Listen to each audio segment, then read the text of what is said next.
ماوەی 2 ساڵە گەلی بەریتانیا بڕیاری چوونە دەرەوەیان لە یەکێتی ئەوروپا داوە، بەڵام حکوومەت و بەرپرسانی ئەو وڵاتە تا ئێستا لەسەر شێوازی چوونە دەرەوە و ڕێککەوتنیان لەگەڵ یەکێتی ئەوروپا ناکۆکییان هەیە و قەیرانێکی سیاسی هێناوەتە ئاراوە. دوای ئەوەی یەکێتی ئەوروپا و بەریتانیا بۆ چوونە دەرەوەی ئەو وڵاتە لە یەکێتی ئەوروپا ڕێککەوتن، ئەنجومەنی وەزیرانی بەریتانیا پاش کۆبوونەوەیەکی 5 کاتژمێری و ئامادەبوونی خودی سەرۆک وەزیران ڕەشنووسی ڕێککەوتنەکەیان پەسەند کرد. ڕاستەوخۆ پاش ڕاگەیاندنی بڕیاری پەسەندکردنی ڕێککەوتنی چوونە دەرەوەی بەریتانیا لە یەکێتی ئەوروپا لەلایەن ئەنجومەنی وەزیرانەوە، 3 وەزیری حکوومەتی بەریتانیا دژی ڕێککەوتنەکە دەستیان لە کار کێشایەوە. هەریەکە لە دۆمینیک ڕاب وەزیری جیابوونەوەی بەریتانیا لە یەکێتی ئەوروپا و شالیش ڤارا وەزیری کاروباری ئێرلەندای باکوور و ئیسەر ماکڤی وەزیری کار و ئاسایشی کۆمەڵایەتی لە حکوومەتی بەریتانیا دەستیان لە کار کێشایەوە. وەزیری دەست لە کار کێشاوی جیابوونەوەی بەریتانیا لە یەکێتی ئەوروپا لە حکوومەتی بەریتانیا لە هەژماری فەرمی خۆی لە تویتەر ڕایگەیاند. لەو باوەڕەدایە ڕژێمی ڕێکخراو کە لە ڕێکەوتنی برێکسدا کە بۆ ئێرلەندای باکوور پێشنیاز کراوە هەڕەشە لە یەکپارچەیی بەریتانیا دەکات. هاوکات شالیش ڤارا وەزیری دەست لە کار کێشاوی حکوومەتی بەریتانیا بۆ کاروباری ئێرلەندای باکوور ئاماژەی بۆ داوە ئەو ڕێکەوتنە بەریتانیا ناکاتە وڵاتێکی سربەخۆ و خاوەن سەروەری و لە کۆت و بەندەکانی یەکێتی ئەوروپا ڕزگاری ناکات. هەروەها ماکڤی کە سێمین وەزیری دەست لە کار کێشاوەیە لە نامەی دەست لە کار کێشانەوەکەیدا باسی لەوە کردووە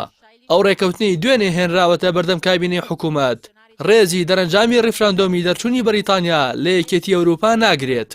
دەست لە کار کێشانەوەی 3 وەزیر لە یەک ڕۆژدا لە کاتێکدایە مانگی تەمووزی ڕابردوو داڤید داڤیس وەزیری جیابوونەوەی بەریتانیا لە یەکێتی ئەوروپا و بۆریس جۆنسۆن وەزیری دەرەوە دەستیان لە کار کێشایەوە و هەینی ڕابردووش جۆ جۆنسۆن وەزیری گواستنەوە گەیاندن بە هەمان هۆکار دەست لە کار کێشانەوەی خۆی لە حکوومەتی بەریتانیا ڕاگەیاند و چاوەڕێژ دەکرێت ژمارەیەک وەزیری دیکە دەست لە کار بکێشنەوە. لە بەرامبەردا تێریزا مەی سەرۆک وەزیرانی بەریتانیا ڕایگەیاند قۆناغی چوونە دەرەوەی بەریتانیا لە یەکێتی ئەوروپا بۆ هەموو لایەک پڕە لە بژاردەی سەخت و ڕێز لە بۆچوونی وەزیرەکانی دەگرێت و بۆ ئەو کارانی تا ئەمڕۆ ئەنجامیان داوە سوپاسیان دەکات. لە چوارچێوەی گفتوگۆکانی چوونە دەرەوەی بەریتانیا لە یەکێتی ئەوروپا کە بە برێکسیت ناسراوە دۆناڵد توسک سەرۆکی ئەنجومەنی یەکێتی ئەوروپا ڕایگەیاند لە 25 تشرینی دووەمدا بۆ تەواوکردنی ڕێکەوتنەکە و بە فەرمیکردنی لووتکەی سەرکردەکانی یەکێتی ئەوروپا ساز دەکرێت. لەلایەکی ترەوە سندوقی دراوی نێودەوڵەتی هۆشداری دالەوەی ئەگە بەریتانیا بەبێ ڕێکەوتن لە یەکێتی ئەوروپا جیابێتەوە گەشەسەندنی ئەو وڵاتە بە ڕێژەی 5 بووە لە 8 کەم دەبێتەوە.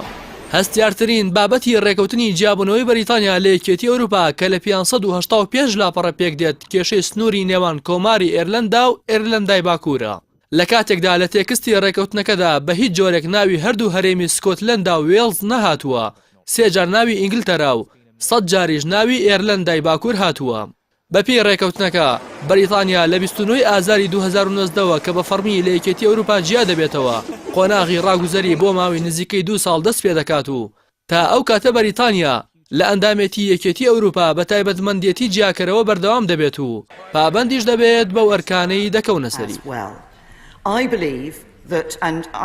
there are many aspects of the deal that we have agreed that actually ensure that we are preserving